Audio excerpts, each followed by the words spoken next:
ஏசாயா 8ஆம் அதிகாரம் 18ஆம் வசனத்தை நம்ம எல்லாரும் சேர்ந்து படிப்போம். இதோ நானும் கர்த்தர் எனக்கு கொடுத்த பிள்ளைகளும் சீயோன் பர்வதத்தில் வாசமாயிருக்கிற சேனைகளின் கர்த்தராலே இஸ்ரவேலில் அடையாளங்களாகவும் அற்புதங்களாகவும் இருக்கிறோம். இன்னொருவர் படிக்கலாம். நானும் கர்த்தர் எனக்கு கொடுத்த பிள்ளைகளும் சீயோன் பர்வதத்தில் வாசமாயிருக்கிற சேனைகளின் கர்த்தராலே இஸ்ரவேலில் அடையாளங்களாகவும் அற்புதங்களாகவும் இருக்கிறோம். பைபிள் அப்படி தான் போட்டிருக்குது. கர்த்தராலே அடையாளம் அப்படி தானே பைபிளில் போட்டிருக்குது. வசந்த பாருங்க, இந்த அடையாளம் யாரால் உண்டானதா? கர்த்தராலே உண்டானது. இப்பெல்லாம் கர்த்தருடைய மகத்துவத்தையும் மேன்மையையும் வாய்ப்பு கிடைக்கும் போதெல்லாம் வாய் மணக்க அறிக்கை பண்ணுகிறோமோ சொல்லுகிறோமோ அதை பார்க்குற பிதா சந்தோஷப்பட ஆரம்பித்து இன்னும் வானத்தை திறப்பார். இதுதான் ஒரு ரகசியம். சொல்லுங்க, நானும் கர்த்தர் எனக்கு தந்த பிள்ளைகளும் கர்த்தராலே அடையாளங்களாக இருக்கிறோம். எல்லாம் சேர்ந்து இந்த பல்லவியை பாடுங்க.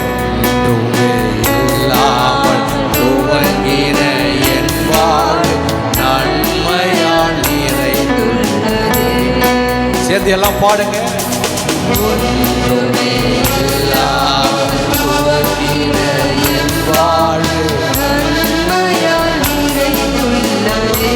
சேர்ந்து எல்லாரும் ஒரு தீமையும் நினைக்காத நல்ல ஒரு தகப்பன் உம்மை போல இல்லை. சொல்லுங்க, நம்ம கெட்டணும்னு நினைக்காத ஒரே ஒரு ஜீவன் ஆண்டவர் இயேசுதான். எபினேசரே எபினேசரே இந்நாள் வரை சுமந்தவரே. எபினேசரே எபினேசரே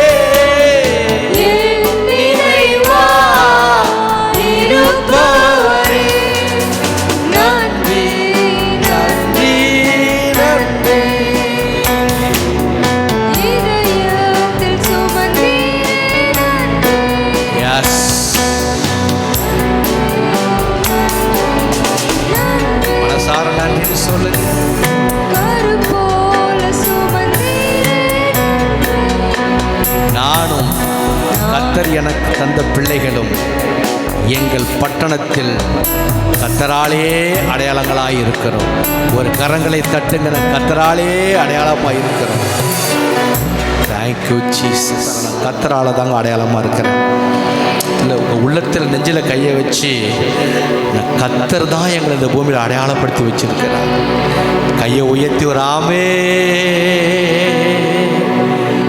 நானும் கர்த்தர் எனக்கு தந்த பிள்ளைகளும் கர்த்தராலே அடையாளமாக இருக்கிறோம். இது கர்த்தர் கொடுத்திருக்கிற அடையாளம். அப்போ இந்த பூமியில் உங்களுக்கு எனக்கும் 1000 தலைமுறைக்கு கர்த்தர் இரக்கத்தை வைத்திருக்கிறேன் என்று வாக்கு பண்ணியிருக்கிறார். அப்போ நீங்களும் நானும் யாருன்னா இரக்கத்தை பெறுகிற சந்ததியார். ஒரு கையை தட்டுங்களை. கர்த்தர் கொடுத்திருக்கிற இரக்கத்தை பெற்று பெறப்போகிற சந்ததியார். நான் மட்டும் இல்லை, என் பிள்ளை மட்டும் இல்லை, என் கற்ப பிறப்பு 1000 தலைமுறைக்கு இந்த பூமியில் இயேசு இந்த பூமிக்கு வருகிற வரை கர்த்தரால் இரக்கம் பெற்ற சந்ததி. எங்கள் அடையாளத்தை இந்த பூமியில் உரத்துன்னு மாற்ற முடியாது. சொல்லுவீங்களா சொல்ல மாட்டீங்களா? எங்கள் அடையாளத்தை அந்த பூமியில் தைரியமாக சொல்லுங்கள். தம்பிங்க சொல்லுங்கள். கண்டிப்பாக எங்கள் குடும்பத்து மேலே இருக்க அடையாளத்தை எவனாலையும் தடுக்க முடியாது. எந்த பவராலையும் தடுக்க முடியாது. எந்த சக்தியாலும் தடுக்க முடியாது. கர்த்தர் இரக்கம் வைத்தது தான். எங்க சந்ததியை கர்த்தர் 1000 தலைமுறைக்கு இந்த பூமியில ஹைலைட் பண்ணதான் போறாரு. ஏன்னா நாங்க தான் கர்த்தராலே அடையாளப்படுத்தப்பட்ட ஜாதி.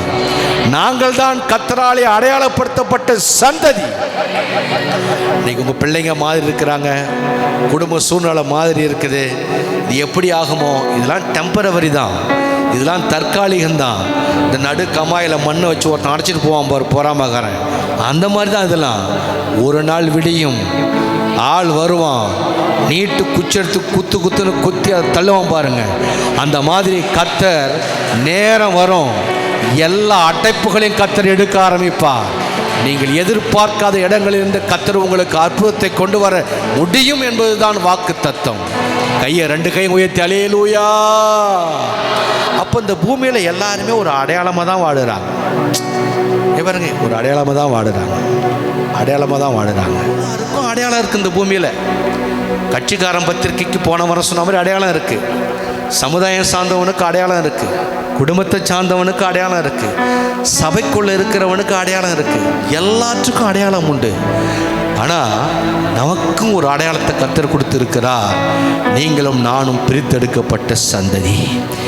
ஏசாயா சொல்கிறாரு, எவனோ எப்படியோ போங்கப்பா, எப்படியோ போங்க.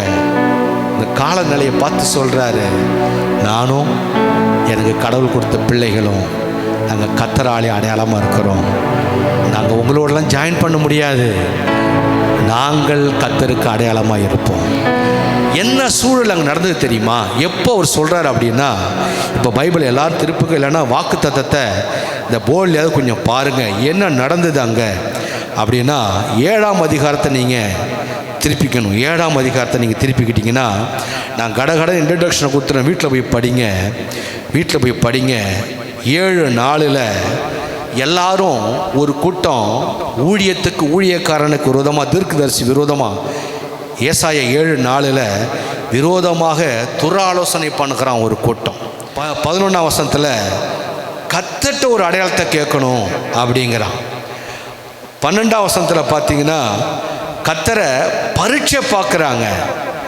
13ஆம் வசனத்தில் ஒரு கூட்டம் தேவனை விசனப்படுத்துகிறாங்க. பைபிளை நீங்கள் பாருங்கள், விசனப்படுத்துகிறாங்க.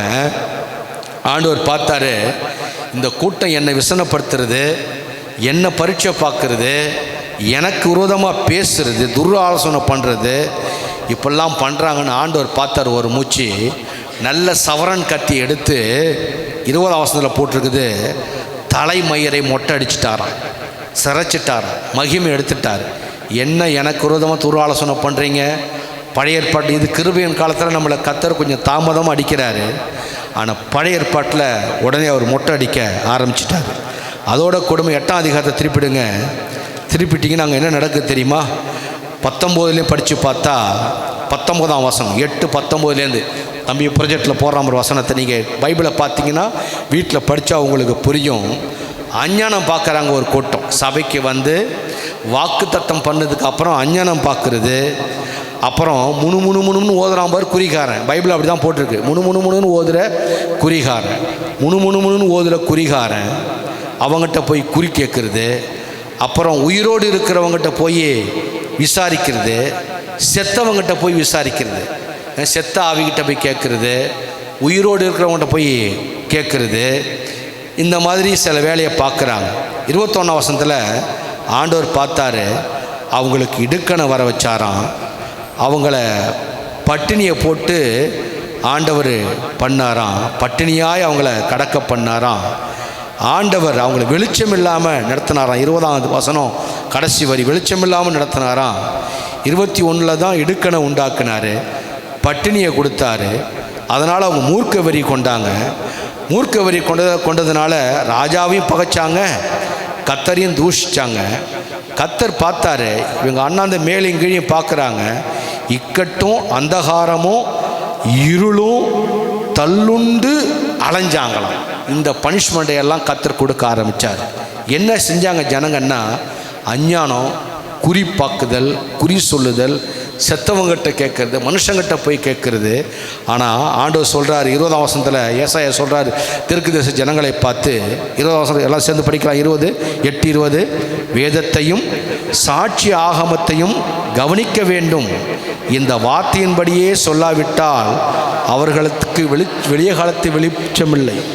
வேதத்தை ஆராயாமல் கர்த்தர் சொல்கிற வார்த்தையை கேட்காம அஞ்ஞனம், குறி பார்க்குறவன், மனுஷன், சூழ்நிலை, செத்தவங்கிட்ட உயிரோடு இருக்கவங்ககிட்ட போய் குறி கேட்க இந்த தீட்டான வேலை செஞ்ச உடனே படாத பாடு ஜனங்க பட ஆரம்பித்தாங்க. 7ஆம் வசனத்தை படித்து பார்த்தீங்கன்னா 7ஆம் அதிகாரம் 20ஆம் வசனம், அக்காலத்தில் ஆண்டவர் கூலிக்கு வாங்கின சவரன் கத்தியா, அதாவது நதியின் அக்கறையில் உள்ள ஆசரிய ராஜாவினால் தலைமயிரையும் கால்மயிரையும் சிரைத்து தாடியையும் வாங்கி போடுவிப்பார். இதெல்லாம் தேவன் கொடுக்கிற எச்சரிப்பு. இந்த மாதிரி மக்கள் மத்தியில் ஒருத்தன் மாட்டிக்கிட்டு சொல்கிறான், யாரோ எப்படியோ போடா, உன் கூட கலந்து என்ன நான் தீட்டுப்படுத்திக்க முடியாது அப்படின்னு அறிக்கை பண்ணுறார். 18ஆம் வசனம் இப்போ படிங்க. இந்த பொல்லாத மக்கள் மத்தியில் நான் வாடுறேன், இதோ நானும் கர்த்தர் எனக்கு சேர்ந்து படி, இதோ நானும் கர்த்தர் எனக்கு கொடுத்த பிள்ளைகளும் சீயோன் பர்வதத்தில் வாசமாயிருக்கிற சேனைகளின் கர்த்தராலே இஸ்ரவேலின் அடையாளங்களாகவும் அற்புதங்களாகவும் இருக்கிறோம். நம்ம உலகம், நம்ம சூழ்நிலை அப்படி தான் இருக்குது. நம்மளை சுற்றி இருக்கிற ஆட்களை கவனிங்க, நமக்கு எழுத்து விட்ட ஆளை கவனிங்க, பக்கத்து விட்ட ஆளை கவனிங்க, உங்கள் ஆஃபீஸில் பக்கத்தில் உட்காந்துருக்க ஆட்களை கவனிங்க, உங்களோட பயணிக்கிற ஆளை கவனிங்க. உங்களை மாதிரி இருக்க மாட்டாங்க, கர்த்தருக்கு பயந்து இருக்க மாட்டாங்க, எல்லாம் கலப்படமான ஆள் தான். அந்த கலப்படம் உங்களை என்ன செய்யும் அப்படின்னா, தேவனுடைய பிரசனத்தை விட்டு சத்தியத்தை விட்டு எரிச்சல் உண்டாக்குற சூழ்நிலைக்கு உங்களை கொஞ்சம் கொஞ்சமாக கொண்டுட்டு போய் சேர்த்துரும். ஏன் அப்படி கொஞ்சம் கொஞ்சமாக வருது அப்படின்னா, உங்கள் மேலே ஒரு நெத்தியில் ஒரு முத்திரை இருக்குது, உங்கள் சிரசில் ஒரு அபிஷேகம் இருக்குது. எத்தனை வீடு இருந்தாலும் உங்கள் வீடு வேறு, எத்தனை மண்டை இருந்தாலும் உங்கள் மண்டை வேறு, எத்தனை நெத்தி இருந்தாலும் உங்கள் நெத்தி வேறு, எத்தனை பேர் கால் எங்கே வேணாலும் படலாம், உங்கள் காலில் இருக்கிற அபிஷேகம் வேறு. இது சாத்தானுக்கு தெரியும், இது உலகத்துக்கும் தெரியும், இது எல்லாத்துக்கும் தெரியும். அந்த அடையாளத்தை எப்படியாகிலும் கரைத்து விட வேண்டும் என்று சொல்லி இந்த கூட்டம் கொஞ்சம் கொஞ்சமாக நம்மோடு நெருங்க ஆரம்பிக்கும். அதை உஷாராக ஏசாயா புரிஞ்சுக்கிட்டாரு. ஆஹா, இந்த ஸ்பிரிட்லாம் என்ன கலைச்சிடும் போல் இருக்கே, இந்த ஸ்பிரிட் என்ன காலி பண்ணும் போல் இருக்கே, என் வளர்ச்சியை தடுத்துரும் போயிருக்க. சரி, யாரோ எப்படியோ போ, அவர் ஒரு தீர்மானம் அறிக்கை பண்ணுகிறார், நாம் அறிக்கை பண்ணுவோம். இதோ நானும் கர்த்தர் எனக்கு கொடுத்த பிள்ளைகளும் சீயோன் பர்வதத்தில் வாசமாயிருக்கிற சேனைகளின் கர்த்தராலே இஸ்ரவேலில் அடையாளங்களாகவும் அற்புதங்களாகவும் இருக்கிறோம். இன்றைக்கி காலையில் உங்களை சுற்றி யார் ப்ரெசன்ஸான ஆள் இருக்கிறா? உங்கள் வீட்டுக்கு வேலைக்கு வரவங்க, நீங்கள் வேலைக்கு போகிற இடம், சொந்த பந்தங்கள், உறவுகள் ப்ரெசன்ஸாக மகிழ்ச்சியாக உங்களை கை தூக்கி விடுற மாதிரி, கட்டி எழுப்புற மாதிரி, உங்களை லிஃப்ட் பண்ணுற மாதிரி யாராச்சும் இருக்கிறாங்களா அப்படின்னா ரொம்ப ரேர். அந்த இடத்துல தான் தானியேலும் இருந்தார், அந்த இடத்துல தான் யோசேப்பும் இருந்தார், அந்த இடத்துல தான் ஏசாயாவும் சொல்லுறாரு, எப்படியோ போங்கடா சாமி, என் அபிஷேகத்தை கெடுத்துக்க, என் வளர்ச்சியை கெடுத்துக்க, என் முன்னேற்றத்தை கெடுத்துக்க, என் சந்ததி அழிச்சிக்க எனக்கு மனமில்லை. நானும் என் பிள்ளைகளும் கர்த்தருக்கு அடையாளம். கையை உயர்த்தி எத்தனை பேர் ஆமாங்கிறீங்க? பாஸ்டர், ஏதாவது யாருக்காவது ஒரு அட்வைஸ் பண்ணோம்னா, நீங்கள் ஊழியம் செய்கிறீங்க, உங்கள் மனைவி வேறு, உங்கள் பிள்ளைங்க வேறு, உங்கள் குடும்பம் வேறு, உங்கள் சூழ்நிலையே வேறு. ஆனால் எங்கள் இடத்துல நீங்கள் இருந்து பாருங்கள் அப்படின்னா, நீ எந்த இடத்துல இருந்தாலும் இந்த வசனம் உனக்கு தெரிஞ்சால் வசனம் உனக்கு சப்போர்ட் பண்ணும். வசனம் தெரியாமல் இருக்கிறதுனால தான் புத்தி சொன்னவனுக்கே திருப்பி புத்தி சொல்லிடுறீங்களா? அப்போ வேறு வழி இல்லாமல் தான் நம்ம தள்ளி போகிறோம். அடையாளத்தை இழக்க தான், கரைக்க தான், அடையாளத்தை மழுங்கடிக்க தான் உலகம் நெருங்கி வருகிறது. பக்கத்தில் கையை பிடிச்சி சொல்லுங்க, உங்களுக்கு ஒரு அடையாளம் இருக்கிறது. அந்த அடையாளத்தை அழிக்க, கெடுக்க, முனமழுங்கி போக பண்ண, நீ 10ஓடு 11ஆய் மாறி, நீ பலனற்று, நீ உலகத்தை போல நசல் கொண்டு, உலகத்தை போல கனியில்லாமல் வாழ்ந்து, நீ மட்டும் என்ன நான் மட்டும் என்ன, கோயிலுக்கு போய் மட்டும் என்ன நீ கண்ட அப்படின்னு அவன் சொல்லுவதற்கு, பழமொழியாய் உன்னை மாற்றுவதற்காக தான் இந்த ஆவிகள், இந்த சூழ்ச்சிகள், இந்த உறவுகள், இந்த சர்ப்பங்கள் நம்மோடு நெருங்கி நம்முடைய அடையாளங்களை காலி பண்ண பார்க்கிறது. எத்தனை பேரோடு காலையிலே கர்த்தர் பேசுகிறார்? அப்பன்னா கையை உயர்த்தி ஒரு அல்லேலூயா. அதே மாதிரி யோசுவா புஸ்தகத்தை திருப்பினீங்கன்னா, யோசுவா புஸ்தகம் 24ஆம் அதிகாரம் 15ஆம் வசனம், நான் உங்களுக்கு சில உதாரணமான வசனங்களை மட்டும் சொல்லி நான் உங்களை ஞாபகப்படுத்தி உங்கள் சிந்தையை தூண்டிவிட்டு உங்களை கர்த்தர் பக்கம் திருப்பி விட்டு ஜெபிக்க விரும்புகிறேன். யோசுவா 24ஆம் அதிகாரம் அதனுடைய 15ஆம் வசனம். அல்லேலூயா. 24-15 யோசுவாவில் சேர்ந்து படிக்கலாம். கர்த்தரை சேவிக்கிறது உங்கள் பார்வைக்கு ஆகாததாய் கண்டால் பின்ன யாரை சேவிப்பீர்கள் என்று இன்று தெரிந்து கொள்ளுங்கள். நதிக்கு அப்புறத்தில் உங்கள் பிதாக்கள் செவித்த தேவர்களை செவிப்பீர்களோ? நீங்கள் வாசம் பண்ணுகிற தேசத்து குடிகளாகிய எமோரியரின் தேவர்களை செவிப்பீர்களோ?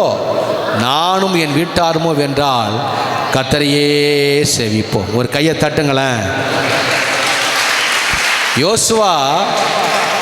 யோசுவா ஒரு நல்ல ஒரு கிரேட் ஒரு லீடர். அவன் சரியான தலைவன், மோசேயனுடைய சிஷ்யன். அவன் ஒரு ஒரு ஒரு நல்ல தலைவன் எப்படி உருவாவான் அப்படின்னா, யார் ஒருவன் நல்ல சீஷனாய் உருவாகிறானோ, கவனிங்க, எந்த ஒரு மனிதன் நல்ல சீஷனாய் உருவாகிறானோ அவன்தான் நல்ல தலைவனாய் மாற முடியும். நல்ல தலைவனாய் மாற முடியும். தலைவர்னா அந்த ரேஷன் கார்டு தலைவர் கிடையாது. பேர் தான் தலைவர் பேர் முதல்ல இருக்கும். வேலை பார்க்குறதுக்கு பூரா வீட்டு அம்மா பார்த்துக்கிட்டு இருப்பாங்க. சின்ன துரும்பு வேலை வரைக்கும் கடன் வாங்கணுமா, அங்கே போகணுமா, எங்கள் சொந்த பந்தம் வந்து கவனிச்சு எடுப்பாங்க. இவர் தலைவருங்கிற ஒரு பேர் தான். ஆனால் இவர் நல்ல தலைவர், மோசே கிட்ட பயிற்சி எடுத்தவர். இவர் சொல்கிறாரு, மோசேக்கு அப்புறம் இவர் தலைவராக வந்து அந்த அதிகாரத்தை ஃபுல்லாக நீங்கள் படித்து பார்த்தீங்கன்னா, ஏப்பா அடிமைப்பட்டு கிடந்தீங்க எகிப்தில், பார்வோன் நம்ம முற்பதாக்களை அடித்து துன்பப்படுத்தினா, பட்ட பாடு கொஞ்சம் இல்லை, அவங்க கூக்குரல் இட்டாங்கப்பா, வேதனையில் கடந்தோம், நம்மளை மீட்டு விட ஒருவனும் வரலை, ஒரு கண்ணு நம்ம மேலே படலப்பா. கர்த்தர் இறங்கி வந்து அந்த ஊழியக்காரன் மோசையை நமக்கு அனுப்பி அவன் மூலமாய் விடுதலை பண்ணி செங்கடலை பிளந்தது மட்டும் இல்லை, நம்மை மட்டும் காப்பாற்றி நம்மளை விரட்டி பிடித்து விட வேண்டும் வந்த அந்த பார்வோனை அந்த கடலில் கொன்றார். நீ வாழ வேண்டும் என்பதற்காக ஒரு இனத்தையே ஆண்டவர் கொன்னார். அப்படி என்றால் உன் மேலே எவ்வளவு அன்பு அவருக்கு. அந்த வனாந்தரத்தில் நம்ம முற்பதாக்கள் பட்ட பாடு, யோர்தான் நதி வந்தது, வழியில் தண்ணீர் இல்லை, சாப்பிட உணவு இல்லை, எல்லா நேரங்களிலும் நம்ம முற்பதாக்கள் முறையிட்டார்கள். ஆண்டவர் ஒரு குறையும் வைக்கல, நேர்த்தியாய் அழகாய் இந்த கானானுக்கு நேராய் கொண்டு வந்து உங்களை நிறுத்தியிருக்கிறாரே. இவ்வளவு நன்மை செஞ்ச ஆண்டவருக்கு விரோதமாக நீங்கள் இப்படியெல்லாம் பண்ணுறீங்களே, இது எப்படிப்பா? எப்படியோ போங்க, என் காலம் முடிஞ்சிச்சு, எனக்கு வயசாயிடுச்சு, என் டைம் முடிஞ்சிச்சுப்பா, எப்படியோ போங்க. ஏதாவது நான் சொல்ல வேண்டியதை சொல்லிட்டேன். ஆனால் நான் ஒரு தீர்மானம் எடுத்துட்டேன். என்ன தெரியுமா? நானும் என் வீட்டாருமோ வென்றால் கர்த்தரையே சேவிப்போம். கையை தட்டுங்க பார்க்கலாம். சொல்ல வேண்டியதெல்லாம் சொல்லி முடிச்சுட்டு கடைசியாக மோசே சொல்லிட்டாரு, நான் எல்லாம் சொல்லிட்டேன், பேச வேண்டியதெல்லாம் பேசிட்டேன், நீ கேட்காம போறியா போ, ஆனால் நான் உன்னை பின்பற்றி வர மாட்டேன், உன் கூட நான் டிராவல் பண்ண மாட்டேன், நானும் என் வீட்டாரும் கர்த்தரை தான் சேவிப்போம். நீங்கள் அப்படியே 15, 16, 17, 18 வரைக்கும் படிங்களேன். சொன்ன உடனே அப்பொழுது ஜனங்கள் சேர்ந்து பிரதி உத்தரமாக, வேறு தேவர்களை சேவிக்கும்படிக்கு கர்த்தரை விட்டு விலகுகிற காரியம் எங்களுக்கு தூரமாக இருப்பதாக, நம்மையும் நம்முடைய பிதாக்களையும் அடிமைத்தன வீடாகிய எகிப்து தேசத்திலிருந்து புறப்பட பண்ணி நம்முடைய கண்களுக்கு முன்பாக பெரிய அடையாளங்களை செய்து நாம் நடந்த எல்லா வழிகளிலும், நாம் கடந்த எல்லா ஜனங்களுக்குள்ளும் நம்மை காப்பாற்றினவர் நம்முடைய தேவனாகிய கர்த்தர்தாமே. தேசத்தில் குடியிருக்கிற எமோரியர் முதலான சகல ஜனங்களையும் கர்த்தர் நமக்கு முன்பாக துரத்தினாரே. ஆகையால் நாங்களும் கர்த்தரை சேவிப்போம், அவரே நம்முடைய தேவன் என்று சொன்னார்கள். ஹல்லேலூயா. ஒரு கையை தட்டுங்க பார்க்கலாம். அவங்க சொல்கிறாங்க, அப்புறம் நாங்களும் தான் கர்த்தரை சேவிப்போம். என்ன கவனிங்க, உலகம் எப்படி தெரியுமா? அது உலகத்தின் பக்கம் ஒன்று இழுக்க ஆரம்பிக்கும். இது வருதா வரலையா, பிரச்சனை ஆகுதா ஆகலையா. சில பேர் நடுநிலையாகவே இருப்பான். நம்ம ஊரில் பார்க்கலாம், இந்த பக்கம் பிரச்சனையா இந்த பக்கம் பிரச்சனையான்னு பார்ப்போம். எந்த பக்கம் சாதகம் வரப்போது அங்கே போய் சேர்ந்துக்குவோம். இது உலக இயல்பு. சில நேரத்தில் மெஜாரிட்டியெல்லாம் ஒரு பக்கம் இழுக்கும். ஜோசுவாவை இழுத்தது உலகம், ஏசாயா குடும்பத்தை இழுத்தது உலகம். எப்படியோ போங்கடா, நானும் என் குடும்பமும் கர்த்தர் தான் சேவிப்போன்னு ஸ்ட்ராங்காக ஒரு தகப்பன் நின்ன உடனே, அப்போ நாங்கள் மட்டும் என்ன பண்ணுவோம்? நாங்களும் உம்மோடு வருகிறோம். கையை உயர்த்தி ஆமேன்னு சொல்லுங்களேன். இப்போ என்ன தெரியுமா, ஒன்று யோபுனுடைய மனைவி இழுத்ததுக்கு யோபு போயிருந்தா அந்த கர்த்தரின் நீதிமான், உத்தமன், சன்மார்க்கன், தேவனுக்கு பயந்தவன், ஒரு சேலஞ்சான தலைவன் என்கின்ற அடையாளத்தை மனைவி மாற்றிருப்பா. நோ, அப்படியே நின்னான் பார்த்தீங்களா, கர்த்தர் உலகத்தையே தலைகளாக மாற்றி அவன் கைக்கு கொண்டு வந்துட்டார். இப்போ ஒன்று புரிஞ்சுங்க, உலகம் உங்களை சினிமாவுக்கு இழுக்கும், உலகம் உங்களை சாராயத்துக்கு இழுக்கும், உலகம் உங்களை காதலுக்கு இழுக்கும், உலகம் உங்களை உலகத்தோடு வாழ இழுக்கும். ஆனால் இசைந்துட்டினா அது டென்ஷன் இல்லை. நீ ஸ்ட்ராங்காக நின்றுட்டினா உலகம் உன் பக்கம் வந்துடும். எத்தனை பேர் கையை உயர்த்தி ஆமன்கிறீங்க? உலகம் உங்கள் பக்கம் வந்துடும். இந்த வேலையை தான் யோசுவா செய்ய ஆரம்பித்தார். ஆரம்பத்தில் அவங்க கொடுக்குற சோதனையும் அந்த அந்த அந்த சின்ன சின்ன இந்த டெஸ்ட்டும் அந்த வியப்பும் இந்த கவர்ச்சியும், இந்த விக்கிரக ஆராதனை என்பது ஒரு கவர்ச்சி. நம்ம ஊரில் நல்லா நடத்துவோம் நிகழ்ச்சியை, அது ஒரு கவர்ச்சி. இந்த மாயையான அந்த காதலும், இந்த அற்ப போதையை கொடுக்குற சாராயமும், சின்ன சின்ன சிற்றின்பமும் நம்மளை இழுக்க ஆரம்பிக்கும். நம்ம எதிர்த்து நின்றுட்டு நமக்கு நோ சொல்லிட்டோன்னா நம்மை போல அது மாறும். உடனே அல்ல, இன்னைக்கே இல்லை, நாளைக்கு அல்ல. இந்த பாருங்களேன், உடனே இவர் ஸ்ட்ராங்காக நின்ன உடனே அப்படியே ஜனங்கப்புறம் ஒரு பக்கம் டைவெர்ட் பண்ணி, இப்போ நாங்கள் மட்டும் எங்கே போவோம், நாங்களும் உங்கள் பின்னாடியே வரோம், கர்த்தரையே செவிப்போன்னு சபையே கோஷமிட ஆரம்பித்தது. கையை உயர்த்தி ஒரு அல்லேலூயா. அப்போ உலகத்தினுடைய சிறப்பு என்ன தெரியுமா? உங்கள் பக்கம் டைவெர்ட் பண்ண ஆரம்பிக்கும் பொழுது அப்போது ஒரு தகப்பன் அந்த ஸ்டாண்டில் கரெக்டாக நிற்கிறான் பாருங்க. ஊரே ஒரு பக்கம் நிற்கிது, ஒரே ஒரு தகப்பன். என்ன கவனி, ஒரே ஒரு தகப்பன் ஜோஷுவா மட்டும் கர்த்தர் பக்கம் நின்னா ஆண்டவர் பக்கம் மக்களை கர்த்தர் திருப்ப ஆரம்பித்தார். ஊரே போகுதுன்னு போகக்கூடாது. இயேசு சொல்லுவார், விசாலமான வழி இருக்குது, அது பக்கம் போகிற கூட்டம் ஏராளம். குறுகலான வழி இருக்கிறது, நெருக்கமான வாசல், அந்த வழியாய் சிலர் தான் வருவார்கள். இன்றைக்கி சபையெல்லாம் எப்படி வந்தது?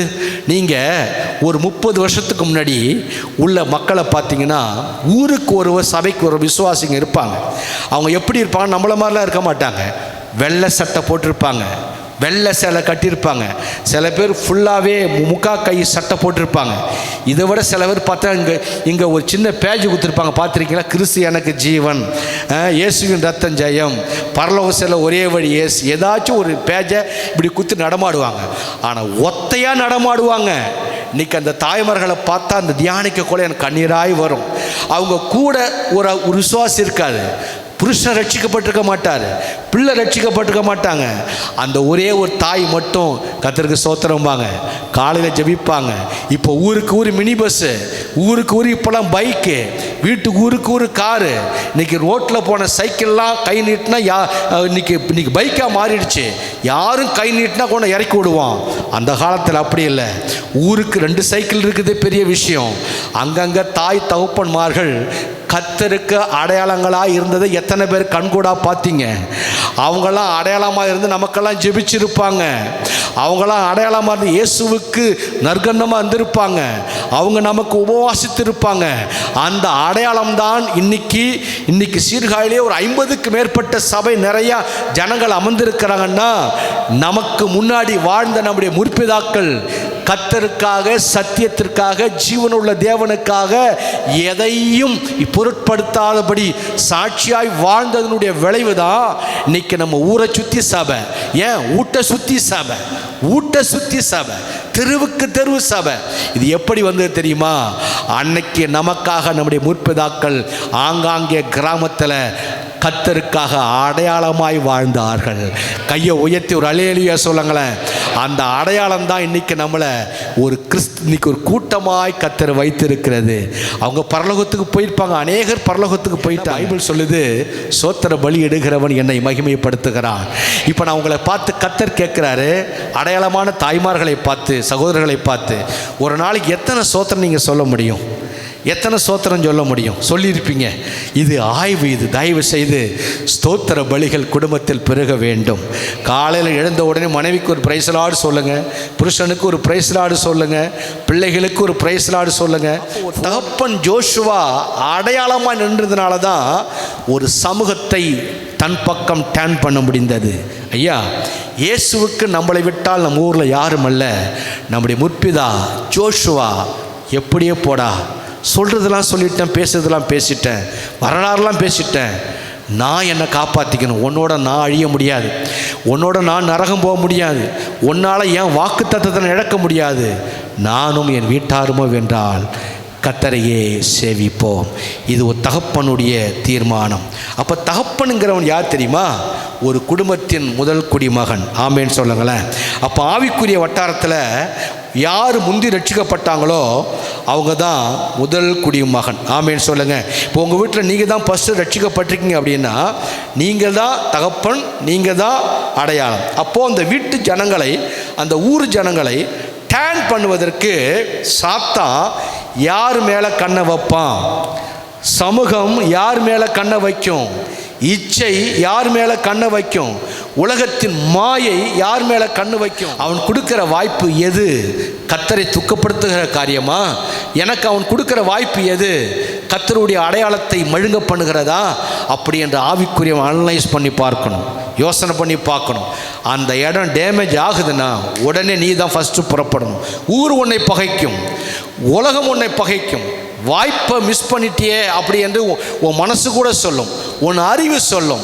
நீ அந்த இடத்தை விட்டு நகரும் பொழுது பரலோகத்தின் பிதா ஆண்டவர் இயேசு தூதர்களுக்கு முன்பாக இவன் எனக்கு அடையாளமாக்கப்பட்டவன், அங்கே பார் பூமியில் நடக்கிற காரியங்களை என்று கர்த்தர் நம்மை கொண்டு மகிழ்ச்சி அடைய ஆரம்பிப்பார். நம்ம அடையாளம் மங்குது அப்படின்னா சத்தியமாக சொல்கிறேன், நமக்கு தெரியும். எத்தனை பேர் ஆமாங்கிறீங்க? ஆனால் யாருக்கு தெரியாதுன்னா கண் சொருகினவர்களுக்கும் குருட்டாட்டம் உள்ளவர்களுக்கும் கண் திறக்கப்படாதவர்களுக்கும் தெரியாது. ஆனால் சத்தியத்தை அறிந்த ஜனங்களுக்கு இது தெரியும். ஒரே விஷயந்தான் பிளஸ்ஸிங்குக்கு, ஆசீர்வாதத்திற்கு, நன்மைக்கு, ஆத்தும அறுவடைக்கு. நம் அடையாளத்தை இழக்க பல சூழ்ச்சிகள் வரும். நான் தான் அடையாளம் என்று நின்றுவிட்டால் அந்த ஊரே நம்ம பக்கம் டைவர்ட் பண்ண கர்த்தரால முடியும். எத்தனை பேர் கையை உயர்த்தி ஆமீன்னு சொல்கிறீங்க? ஆபிரகாம் காலத்தில் ஆண்டவரை பார்த்து கேட்குற, ஆண்டவரே ஒரு நீதிமான் ஒரு பட்டணத்தில் 10 நீதிமான் 5 நீதிமான் வந்து அழிப்பீங்களா அப்படின்னு கேட்குறான். 10 விட்றா 5 விட்றா, எனக்காக ஒரு ஊரில் உரத்த நீதிமானாக வாழ்ந்துட்டா அவனால் அந்த ஊரையை நான் ரட்சிப்பேன், காப்பாற்றுவேன்னு கர்த்தர் சொல்லியிருக்கிறார். வாக்கு தத்தம். அன்பான ஐயா அம்மாமார்களுக்கு பசுத்த ஆவியானவர் பாரத்தோடு சொல்லுகிற ஒரு நல்ல செய்தி என்ன தெரியுமா? நம்ம தலைமுறை 1000 தலைமுறைக்கு இரக்கத்தை பெற்றிருக்கிறோம். அங்கீகாரத்தை கர்த்தர் கொடுத்துட்டார். இதை யாரும் மாற்றலாம் முடியாது. எந்த சக்தியும் நம்ம பிள்ளைகளுக்கும் பிள்ளைகளின் பிள்ளைகளுக்கும் வரக்கூடிய அந்த வளர்ச்சியை, உயர்வை தடுக்க முடியாது. ஆனால் அதுக்கு ஒரு நயவஞ்சகமான திட்டத்தை உலகம் வைத்திருக்கிறது.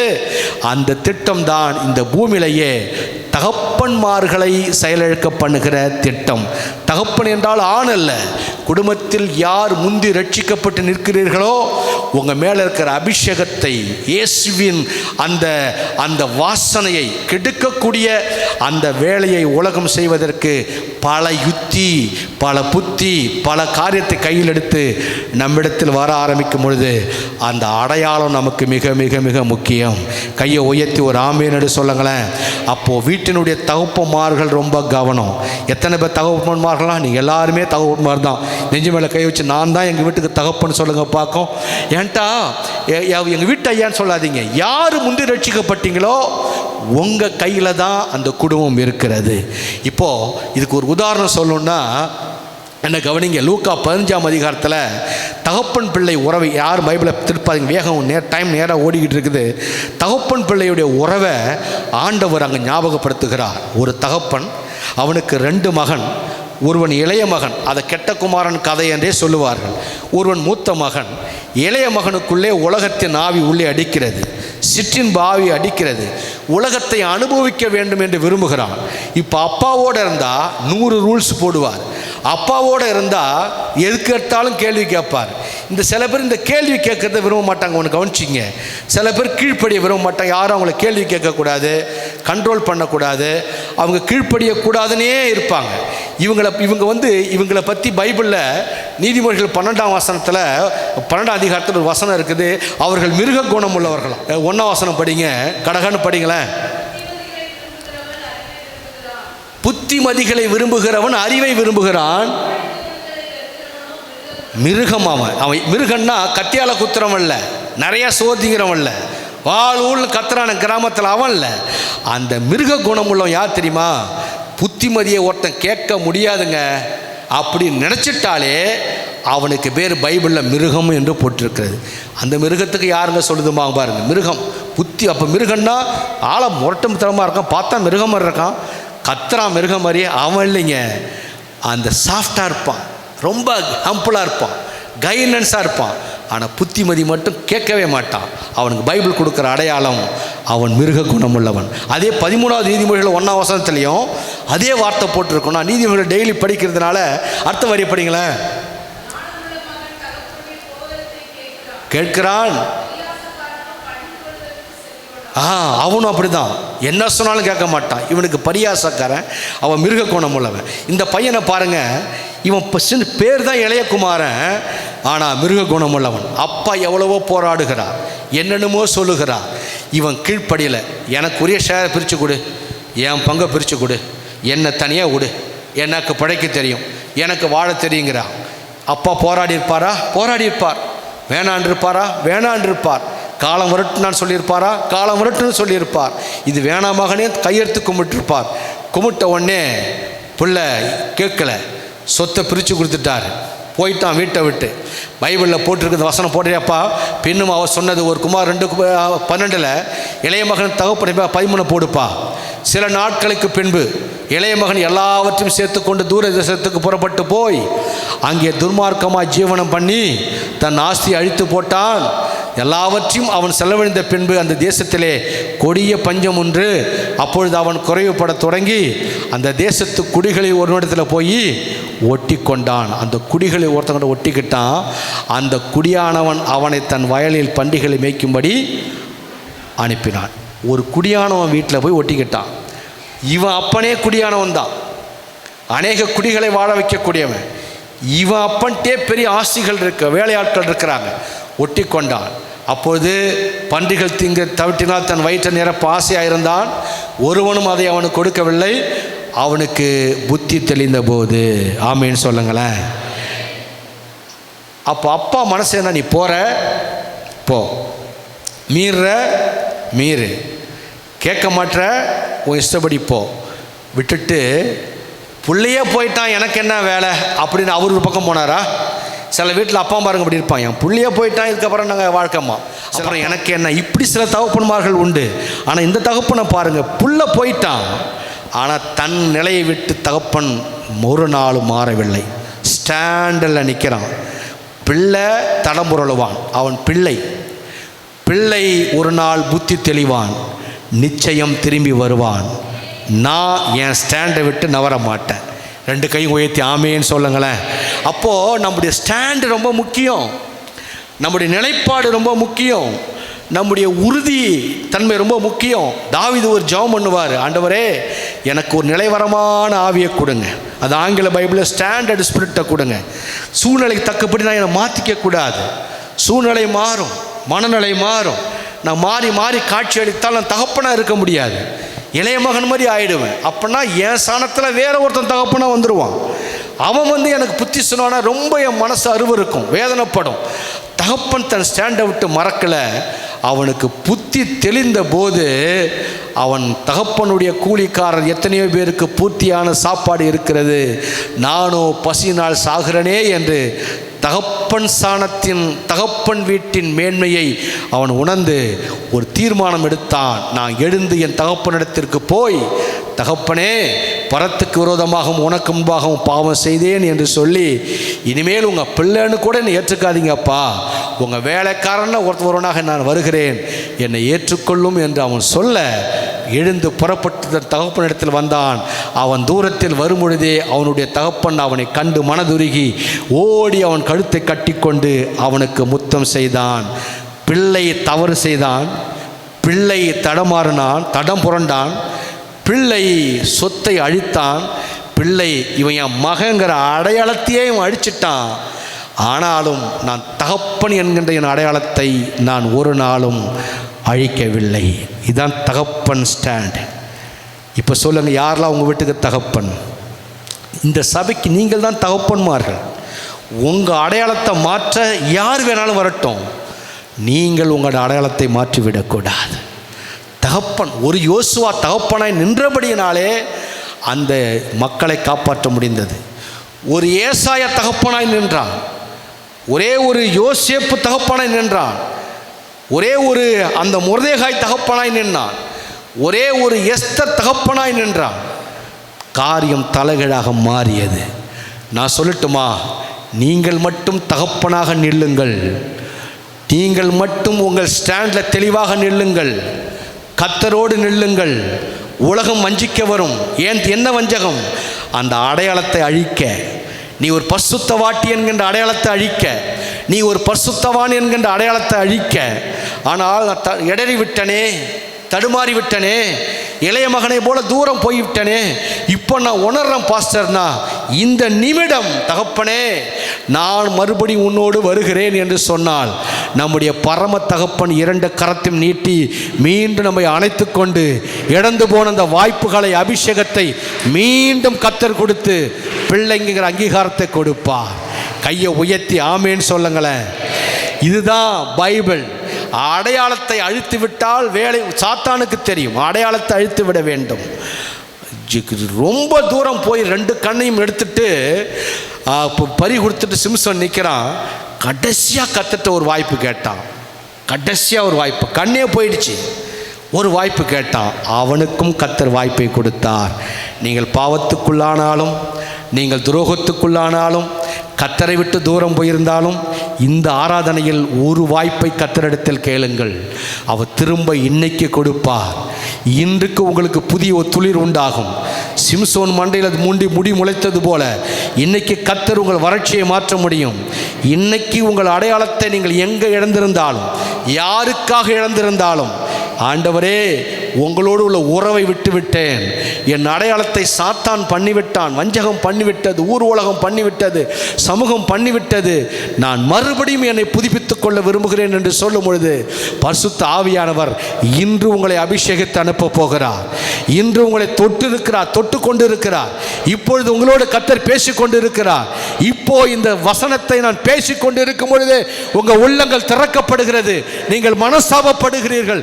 இப்பொழுது உங்கள் அடையாளத்தை அழிக்க நினைத்த சத்துரு வெட்கப்பட்டு உங்கள் உள்ளத்தை, உங்கள் குடும்பத்தை விட்டு விலகி ஓடிக்கொண்டு இருக்கிறான். இந்த ஆலயத்துக்குள்ளே கர்த்தர் பக்கம் நீங்கள் சேரும் பொழுது உங்கள் எல்லையில் உங்களை சுற்றி உங்கள் அடையாளத்தை அழித்து விட வேண்டும் என்பதற்காக கங்கணம் கட்டி கொண்டிருந்த சத்துரு ஓடிக்கொண்டு இருக்கிறான். கர்த்தர் சந்தோஷப்படுகிறார். எத்தனை பேரோடு இந்த காலையில் கர்த்தர் பேசிக்கொண்டு இருக்கிறார். அடையாளம் ரொம்ப முக்கியம். ஆமேன்னு சொல்லுங்களேன். அப்போது தகப்பன் அந்த ஸ்டாண்டை கரெக்ட் பண்ணி நின்றுட்டார். இப்போ நம்ம என்ன செஞ்சிடக்கூடாது அப்படி என்ன கர்த்தர் சொல்கிறார் அப்படின்னா, நீங்கள் செய்தியை நல்லா கவனிங்க. இது பரிசுத்த தேவன் எனக்கு கொடுத்த ஒரு பாரம்.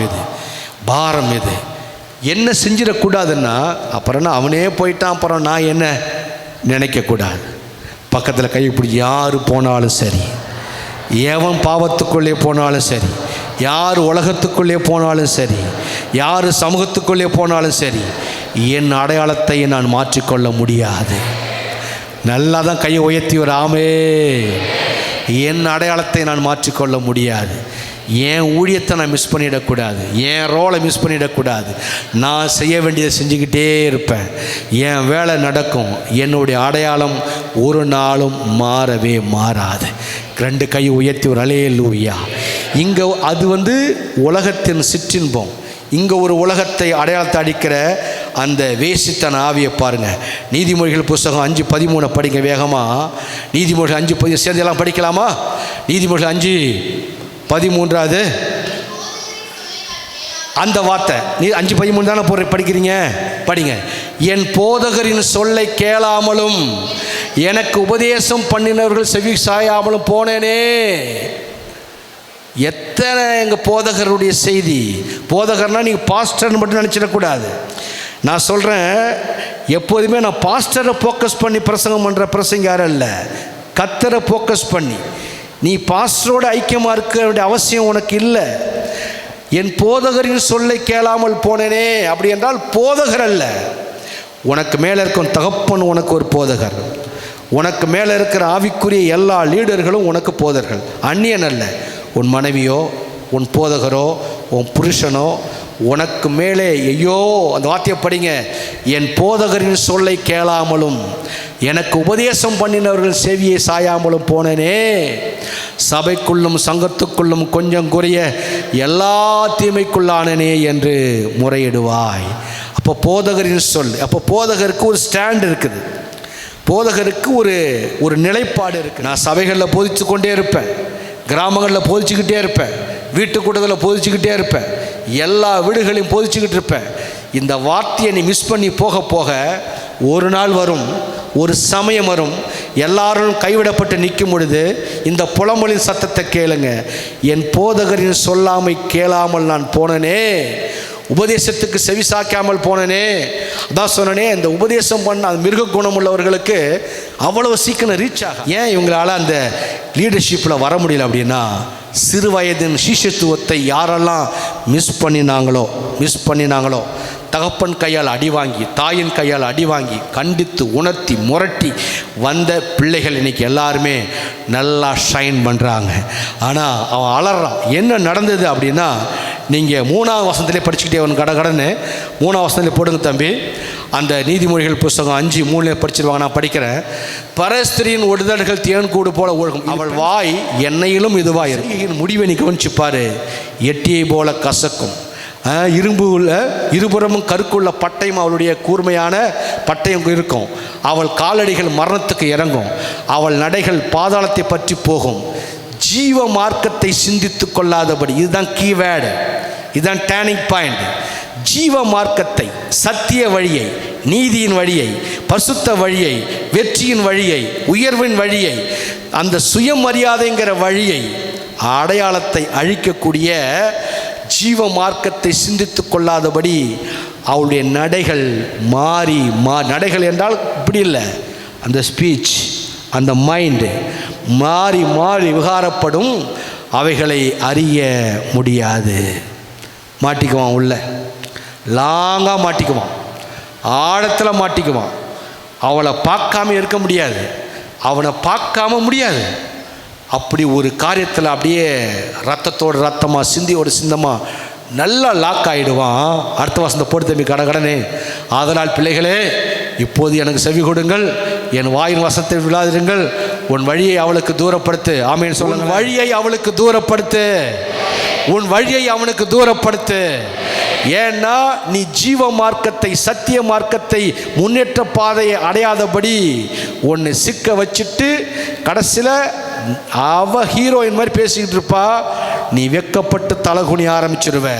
எனக்கு உன் வழியை அவளுக்கு தூரப்படுத்து, அவளுடைய வீட்டின் வாசலை கிட்டி சேராது, அவள் எல்லா பக்கம் போகாது. அடுத்த வசனம், சேர்ந்தால் உன் மேன்மையை அந்நியர்களும் உன் ஆயுசின் காலத்தை கொடூரருக்கும் கொடுக்க வேண்டியதாக இருக்கும். கொடூரருக்கு கொடுத்து விடுவாய். கொடூரனா யாரு? அடையாளம் இல்லாத அடையாளப்படுத்தப்பட்ட நம்மளை வேலையை முடிச்சிடுவான். ரட்சிக்கப்படாத ரத்த சிந்து ரட்சிப்பு கொடுத்த நம்மளை வேலையை முடிச்சிடுவான். நரகத்துக்கு நியமிக்கப்பட்டவன் வாக்கு தத்தத்தின் பிள்ளையை நம்மளை வேலையை முடிச்சிடுவான். அசுசியானவன் பசுத்தமான நம்மளை வேலையை முடிச்சிடுவான். வேதம் காண்பிக்கிற வழி. உன் அடையாளம் என்ன தெரியுமா? உன் மேன்மை என்ன தெரியுமா? உன் மேலே இருக்க அபிஷேகம் என்ன தெரியுமா? உன்னை கடவுள் உங்கள் பட்டணத்தில், உங்கள் குடும்பத்தில் எப்படி மேன்மையை வைத்திருக்கா தெரியுமா? பைபிள் சொல்லுது, கொடூரவனுக்கு கொடுத்து விடுவாய். கர்த்தர் கொடுக்க மாட்டார், நீயே கொடுத்து விடுவார். அந்நியர் உன் செல்வத்தினால் திருப்தி ஆவார்கள். உன் பிரயாசத்தின் பலன், உன் உழைப்பின் பலன், நெத்தி வேர்வு நிலத்தை சேர்ந்து கஷ்டப்பட்டு உழைத்த உன் பலன் புறத்தியான் வீட்டில் போய் சேரும். அப்போதான் முடிவிலே உன் மாம்சமும் சரீரமும் ஊழ்வழிந்து போகும். நினச்சி கவலைப்படுவேன், நினச்சி தூக்கப்படுவேன். பலம் இருந்துச்சு ஓடுனேன், நல்ல ஆரோக்கியமாக தான் ஓடுனேன், என் ஆரோக்கியம் போயிடுச்சே, என் பலம் போயிடுச்சே, என் பணம் போயிடுச்சே, 10 வருஷம் பாழாக போயிடுச்சே, 15 வருஷம் பாழாக போயிடுச்சே, இந்த பயலை நம்பி ஏமாந்துட்டானே, இந்த பொம்பளை நம்பி ஏமாந்துட்டானே சொல்லி நீ துக்கித்து அப்போ ஒரு வார்த்தையை சொல்லுவாய். ஐயோ, இப்பெல்லாம் சேர்ந்து படிங்க. ஐயோ, போதகத்தை வெறுத்தேனே, கடிந்து கொள்ளுதை என் மனம் அலட்சியம் பண்ணினதே, நான் போதகரின் சொல்லை கேளாமல் எனக்கு உபதேசம் பண்ணினவர்களுக்கு செவிசாயாமல் போனனே என்று நீ புலம்ப ஆரம்பிப்பாய். இதுதான் அந்த போதகர் தன் ஸ்டாண்டை தக்க வச்சுக்கிட்டார். நான் சொல்கிறேன், யார் உங்கள் வீட்டில் முந்தி ரட்சிக்கப்பட்டீங்களோ நீங்கள் தான் உங்கள் வீட்டுக்கு போதகர். நான் சொல்கிறேன், நான் கிடையாது, போதகர் கிடையாது. நான் வாரம் ஒரு நாள் தான் உங்களை சந்திக்கிறேன். உங்கள் பிள்ளைகளுக்கு யார் போதகர்? உங்கள் புருஷனுக்கு யார் போதகர்? உங்கள் மனைவிக்கு யார் போதகர்? உங்கள் எல்லையில் கட்டுப்பட்டவர்களுக்கு யார் போதகர்? பக்கத்து நெஞ்சு மேலே கை வச்சு சொல்லுங்க, நான் போதகர். ஆமாம் தானே? நான் உங்களை பார்த்து போதகர்களே என்று சொல்லுவேன். நீங்கள் 2 கையும் உயர்த்தி ஆமேன்னு சொல்லணும். இயேசு வாழ்க ஐபிஎஸ் சபையில் இருக்கிற போதகர்களே. இன்னொரு முறை, இன்று முதல் உங்கள் ஸ்டைல், நீங்கள் ஒரு தகப்பனாக, நீங்கள் ஒரு போதகர்களாக நில்லுங்கள். உங்கள் குடும்பம் வாக்குத்தத்தம்படி இருக்குது, கர்த்தராகிய இயேசுவை விசுவாசி, அப்பொழுது நீயும் உன் வீட்டாரும் ரட்சிக்கப்படுவீர். 2 கையும் உயர்த்தி எத்தனை பேர் ஆமேன்னு சொல்ல போகிறீங்க? நீங்கள் போதகர் தானே. நீங்கள் இந்த செய்தி அற்புதமான செய்தி. இந்த பூமியில் நீங்களும் நானும் நம்முடைய அடையாளங்களை இழந்து விடக்கூடாது. அடையாளம்னா சாதாரண வேலை நினச்சிக்காதீங்க. நீங்கள் உங்கள் ஒவ்வொரு குடும்பத்தையும் பற்றி எனக்கு ஓரளவுக்கு தெரியும், என்னை பற்றி உங்களுக்கு அதிகமாக தெரியும். அடையாளம் முற்பிதாக்கள் வைத்த அடையாளம் சாதாரண அடையாளம் அல்ல. சபையே, உங்கள் தகப்பன்மார்கள் உங்களுக்கான அடையாளங்களை வைத்திருக்கிறார்கள். உங்கள் தாய்மார்கள் உங்களுக்கான அடையாளங்களை வைத்திருக்கிறார்கள். நம்ம முற்பிதாக்கள் ரத்தம் சிந்தி இந்த கிறிஸ்துவ மார்க்கத்தை நம்முடைய கரத்திலே கொடுத்து ஒரு அடையாளத்தை கொடுத்துருக்கிறார்கள். நம்ம அடையாளம் எங்கே தெரியுமா ஏன் தெரியுமா அழிஞ்சு போகுது? நான் சொல்கிறேன், அடையாளம் ஏன் அழிஞ்சு போகுது தெரியுமா? இது இயல்பாக பேசணுன்னா, இயற்கையாக பேசணுன்னா, நம்ம யாருன்னு நமக்கு தெரியறதில்ல. இதுதான் முதல்ல. பக்கத்தில் கையை பிடிச்சி சொல்லுங்கள், நீங்கள் யாருன்னு உங்களுக்கு தெரியுமா? நீங்கள் யாருன்னு உங்களுக்கு தெரியுமா? நீங்கள் கிறிஸ்துவின் அடையாளம்னா, சர்ச்சுக்கு நிறைய பேர் பைபிளை கையில் கொண்டு வர மாட்டாங்க, பார்த்துருக்கீங்களா? ஏன்னா அவங்க நான் ஒரு கிறிஸ்டின் சொல்கிறது விரும்ப மாட்டாங்க. ஏங்க, எத்தனை கிறிஸ்டின் ஐஏஎஸ் இருக்காங்க தெரியுமா வெளியரங்கமா? எத்தனை கிறிஸ்டின் மேக்ஸ்ட்ரேட் இருக்காங்க தெரியுமா வெளியரங்கமா? எத்தனை கிறிஸ்டின் டாக்டருங்க இருக்கா தெரியுமா? எத்தனை பேர் உங்களுடைய பள்ளி அறையில் ஒரு காலண்டரை மாட்டிருக்கீங்க? எத்தனை பேர் உங்கள் நண்பர்களுக்கு ஒரு காலண்டர் கொடுத்துருக்கீங்க? எத்தனை பேருக்கு நான் ஒரு கிறிஸ்டின் சொல்லி நீங்கள் ஒரு அடையாளமாக்கப்பட்டு இருக்கீங்க? இந்த அடையாளம் தான். இப்படி நம்ம எப்போ வெளியரங்கமாக நம்முடைய ஆடைகளில், நம்முடைய பேச்சில், நம்முடைய உச்சரிப்பில், நம்ம போகிற இடங்களில், ஜெபத்தில், நம்ம நடத்துகிற நடைமுறையில் எப்பெல்லாம் கிறிஸ்துவை நாம் அடையாளப்படுத்துகிறோமோ அப்பெல்லாம் நாம் அடையாளமாக்கப்பட்டு கொண்டே இருப்போம். இது நமக்கு தேவையில்லை. சர்ச்சுக்கு போனோமா வந்தோமா நினைக்கிறோம் பாருங்கள், அந்த கேப்பில் தான் உலகம் நம்மளை சுருட்டிடுது. அந்த கேப்பில் தான் உலகம் நம்மளை சுருட்டிடுது. அடிக்கடி மறந்து ஞாயிற்றுக்கிழமை கோயிலுக்கு போன அவ்வளோதான். இது பாரம்பரியம் அல்ல. கிறிஸ்துவம் என்பது பாரம்பரியம் அல்ல, இது ஒரு வாழ்வு முறை. சின்னவனை ஆயிரமாக்குற சேலஞ்சான மார்க்கம் இது. சிறியவனை பலத்த ஜாதியாய் மாற்றுகிற சவாலான மார்க்கம் அது. ஒன்றுமில்லாதவனை எல்லாம் உயர்த்தி வைக்கக்கூடிய ஒரு சவாலான கடவுள் அவர். உங்களையும் என்னையும் கர்த்தர் மீட்டு கொண்டு வந்தாரே என்று யோசுவா சொல்லும்போது சொல்லுகிறார், இந்த கடவுளை விட்டு எங்கடா போகிறீங்க? எப்படியோ போங்க, நானும் என் வீட்டாரும் கர்த்தரையே சேவிப்போம். நீங்கள் கர்த்தருக்காக நில்லுங்கள். அந்த அடையாளத்தை இயேசு சொல்வார். மத்திய 10ஆம் அதிகாரத்தை கையில் எடுத்துக்கொள்ளுங்க. 30 வேகமாக செய்தியை முடிச்சிடறேன் இதோட. மத்திய 10ஆம் அதிகாரம் 30 உங்கள் தலையில் உள்ள மயிரெல்லாம் எண்ணப்பட்டு இருக்கிறது, ஆகையால் பயப்படாதிருங்கள். அநேகம் அடைக்கலான் குருவிகளை பார்க்க நீங்கள் விசேஷித்தவர்களாக இருக்கிறீர்கள். அதுக்கு என்ன அர்த்தம் தெரியுமா? ஐயா, உலகத்தில் படைச்ச அத்தனை ஜீவனை விட நீங்களும் நானும் கர்த்தருடைய பார்வைக்கு விசேஷமானவர்கள். கடலை, மலையை, எல்லா ஜீவன்களையும் படைச்சது யார்? கர்த்தர். ஆனால் அவர் படைச்ச அத்தனத்தை விட யானை பெருசு இல்லை, யானை பெருசு இல்லை, புலி சிங்கம் பெருசு இல்லை, அதெல்லாம் ஒன்றும் இல்லை. எல்லாத்தை விட நாம தான் கர்த்தருடைய பார்வையில் விசேஷமானவர்கள். அப்போ விசேஷமானவன் எப்படி இருக்கணும் ஆண்டவர் சொல்கிறாரு. மனுஷன் முன்பாக, எல்லாம் சேர்ந்து படிங்க ப்ளீஸ் ஐயா. அப்படி மனுஷன் முன்பாக என்னை அறிக்கை பண்ணுகிறவன் எவனோ. அறிக்கை என்ன அர்த்தம்? அறிக்கைன்னு என்ன அர்த்தம்? அடையாளப்படுத்துகிறவன் எவனோ. எல்லாம் சொல்லுங்க பார்க்கலாம். மனுஷன் முன்பாக அடையாளப்படுத்துகிறவன் எவனோ. மனுஷன் முன்பாக எப்படி நீ அடையாளப்படுத்த முடியும்? நீங்கள் தற்செயலாக ஜிஹெச்சுக்கு போகிறீங்க, ஒருத்தர் ரொம்ப வேதனைப்படுறாங்க, ஐசியூவில் இருக்கிறார் பையன், ஐயோ ஆக்சிடென்ட் அடிச்சுட்டு கிடக்கிறார். அம்மா என்னம்மாச்சு? ஐயோ சாமி என் புள்ள அடிபட்டு கிடக்கிறாங்க, பயப்படாமல் நான் உனக்கு ஒரு ஜெபம் பண்ணுறேன். அங்கே யார் அங்கே ப்ரெசன்டேஷன் பண்ணுறீங்க? அங்கே நீங்கள் இயேசுவை ப்ரெசன்டேஷன் பண்ணுறீங்க. ஒரு பிரசவ வார்டுக்கு போகிறீங்க, பிரசவத்துக்கு ஆயத்தமாகி பண்ண போகிறா, அவ கத்திக்கிட்டே போவா, உடனே போய் கையில் கையை வச்சு அங்கே இயேசுவை ப்ரெசன்டேஷன் பண்ணிவிடுவீங்க. உங்களுக்கும் எனக்கும் இயேசுவை பிரகடனப்படுத்த தினமும் 1000 வாய்ப்புகள் இருக்கிறது. நம்ம மேலே ஒரு அபிஷேகம் அடையாளம் இருக்கிறது. ஆனால் நம்ம அத்தனை வாய்ப்பையும் இழந்து விட்டு நிற்கிறோம். ஆனால் நம்ம அதனால தான் நம்ம அடையாளத்தை சாத்தான் தூக்கிடுறான். ஆண்டவர் சொல்கிறாரு, எல்லாம் சேர்ந்து படிங்க, மனுஷர் முன்பாக என்னை அறிக்கை பண்ணுகிறவன் எவனோ அவனை நானும் பரலோகத்தில் இருக்கிற என் பிதா முன்பாக அறிக்கை பண்ணுவேன். மனுஷர் முன்பாக என்னை மறுதலிக்கிறவன் எவனோ அவனை நானும் பரலோகத்தில் இருக்கிற என் பிதாவின் முன்பாக மறுதலிப்பேன். இந்த சத்தியம் எத்தனை பேருக்கு ஆமான்னு புரியுது? நான் சொல்கிறேன் தாயே, தகப்பனே, போதகர்களே, இன்னும் நீங்கள் உங்கள் பேர் போதகர்கள், உங்கள் பேர் தகப்பன்மார்கள். போதகர்களே, நீங்கள் இந்த பைபிளை வச்சு ஒரு வசனம் படிச்சிட வேண்டாம், படிக்காதீங்க. போதகர்களே, யாருக்கும் சொல்லிட வேண்டாம். இயேசுவை பற்றி சொல்லாதீங்க, பாக்கி எல்லாத்தையும் சொல்லுங்கள். நீங்கள் நான் கேட்குறேன், மிகுந்த வேதனையோடு இந்த பைபிள் சத்தியமாக கேட்குறேன். தொலைபேசியில் இந்த ஃபோன் எடுத்துக்கிட்டு எவ்வளோ ஃப்ரெண்ட்ஸுங்க உங்களுக்கு? ஒரு ஃப்ரெண்ட்ஸுக்காகிலும் நீங்கள் இயேசுவை பற்றி பேசியிருக்கீங்களா? ஓய்வு நாளை பேசியிருக்கீங்களா? சர்ச்சில் வரப்போகிற அக்டோபர் மாதம் நடக்க போகிற பெண்கள் முகாம் பேசியிருக்கீங்களா? இன்றைக்கி எங்கள் வீட்டுக்கு பாஸ்டர் ஜெபத்துக்கு வரியான்னு பேசியிருக்கீங்களா? வாய்ப்பு இருக்கிறது. ஆனால் இயேசுவை தவிர எல்லாத்தையும் பேசுகிறோம். பரலோகம் எல்லாம் பதிவு பண்ணி வச்சுருக்குது. நீ அறிக்கை பண்ண மாட்டல்ல, இந்த பூமியின் ஓட்டத்தை முடித்து வந்துடுவேலங்க. ஆண்டவர் சொல்கிறாரு, மனுஷன் முன்பாக என்னை மறுதலிக்கிறவன் எவனோ அவனை நானும் பரலோகத்தின் பிதாவுக்கு முன்பதாக மறுதலிப்பேன். என்னை கனம் பண்ணுகிறவனை கனம் பண்ணுவேன், என்னை கனவீனப்படுத்துகிறவனை கனவீனப்படுத்துவேன். ஐஸ்வர்யம் எங்கே இருக்குது? மேன்மை எங்கே இருக்குது? பரலோகம் எங்கே இருக்குது? வெற்றி எங்கே இருக்குது? உங்கள் மேலே இருக்கிற அபிஷேகத்தை நீங்கள் பாதுகாத்து கொள்கிறீங்களே, அடையாளத்தை பாதுகாத்து கொள்கிறீங்களே, அங்கே தான் இருக்குது. எந்த போதகர் கையிலையும் இல்லை, எந்த தீர்க்கதரிசி கையிலையும் இல்லை. எனக்கும் கர்த்தர் வாய்ப்பை கொடுத்திருக்கிறார், உங்களுக்கும் வாய்ப்பை கொடுத்திருக்கிறார். மீண்டும் நம் சிரசு மேலே இருக்க அபிஷேகத்தை நானும் கர்த்தர் எனக்கு கொடுத்த பிள்ளைகளும் அடையாளங்களாக இருப்போம் என்று நில்லுங்கள். உங்கள் பக்கம் கர்த்தர் வருவார், உங்கள் குடும்பத்தின் பக்கம் கர்த்தர் வருவார். நான் சொல்கிறேன், இன்றைக்கி நீங்கள் தீர்மானத்தோடு போங்க. இன்றைக்கி மாலையிலேயே அடைப்பட்ட கதவுகளை கர்த்தர் திறப்பார்.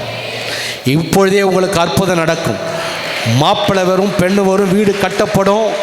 வர வேண்டிய அத்தனை நன்மைகளையும் கர்த்தர் கொண்டு வந்து சேர்த்து விடுவார்.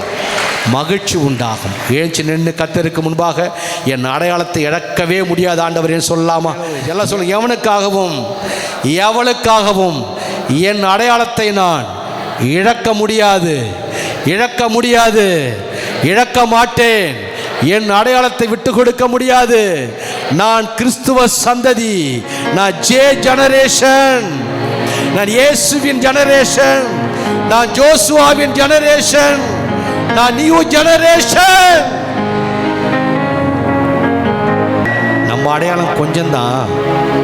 நம்ம பிள்ளைகளை கர்த்தர் அடையாளப்படுத்த போறாரு பாருங்களேன். நீங்க பெற்றெடுத்த பிள்ளைகளை தேசத்தில் கர்த்தர் அடையாளப்படுத்த போறாரு. அது கர்த்தருக்கு தெரியும், சாத்தானுக்கும் தெரியும்.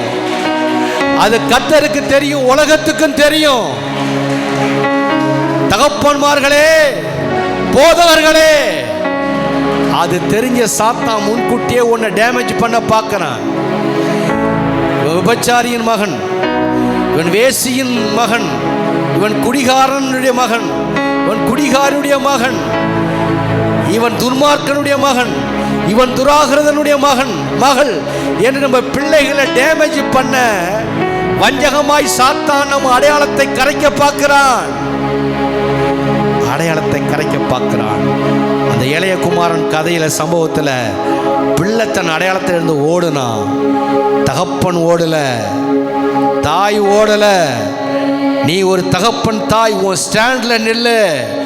எத்தனை பேர் உன்னை விட்டு ஓடினாலும் உன்னோடு கூட பிறந்தவர்கள் அத்தனை பேரும் திரும்ப வருவார்கள், திரும்ப வருவார்கள். உன் மேல இருக்கிற அபிஷேகத்தை உணர்வார்கள். நீ யார் என்று உணர்வார்கள் அவர்கள். ஐயோ, என் தகப்பன் வீட்டுக்கு நான் போகிறேன் என்று சொல்லி உணர்வார்கள். திரும்பலாமா? தகப்பனே, எங்களோடு பேசின நல்ல வார்த்தைக்காய் நன்றி. ஆசை பாசங்கள், இச்சைகள், சமயங்கள், சந்தர்ப்பங்கள், வாய்ப்புகள் எங்கள் அடையாளத்தை இழக்க பண்ணும்போது நாங்கள் போயிடறோம்ப்பா. இப்படி போனதுக்காக மன்னிப்பு கேட்குறோம், மீண்டும் வருகிறோம். நாங்கள் சீர்காழி இயேசு வாழ்க ஐபிஎஸ் சபையின் விசுவாசி என்கின்ற அடையாளத்தை நாங்கள் மறக்க மாட்டோம். நாங்கள் இந்த சபையினுடைய மூப்பர்கள், டீகன்கள், ஜெபக்குழு, உடன் ஊழியம், சீனியர், நாங்கள் எங்கள் அடையாளத்தை யாருக்காகவும் இழக்க மாட்டோம். நாங்கள் கிறிஸ்துவின் சாணாதிபதிகள், கிறிஸ்துவின் சந்ததிகள். அந்த அடையாளத்தை இழக்க மாட்டோம். நானும் சேர்ந்து சொல்லுங்க, நானும் கர்த்தர் எங்கள் பிள்ளைகள், கர்த்தர் தந்த பிள்ளைகளும் நாங்கள் அடையாளங்களாய் இருப்போம். கரங்களை தட்டி சத்துரு வெட்கப்படட்டும். இன்னைக்கு ஒரு மனம் திரும்பல் உண்டாயிருக்கிறது. இன்னைக்கு ஒரு மாற்றம் உண்டாயிருக்கிறது. இன்று முதல் ஜெயக்கொடி குடும்பத்தில் ஏறுகிறது, வெற்றி கொடி ஏறுகிறது, இயேசுவின் பவளக்கொடி ஜொலிக்கிறது, விடிவெளி உண்டாகிறது, அடைப்பட்ட வாசல் திறக்கிறது. இன்றே ரட்சணிய நாள், இன்றே அற்புதத்தினால் இயேசுவின் நாமத்தில் என் ஜனங்களை கட்டி வைத்திருந்த சாத்தானே, விலகி வெட்கப்பட்டு போனதுக்காக உமக்கு சோத்திரம் அப்பா, சோத்திரம் அப்பா. எல்லா சாத்தானுடைய கிரியைகள் அழிந்து போனதுக்காய் சோத்திரம், சிந்தை மாறியதுக்காய் சோத்திரம், பரிசுத்த சிந்தை உண்டானதுக்காய் சோத்திரம். இயேசுவின் நாமத்தில் பிதாவே, ஆமென், ஆமென். சீக்கிரமாக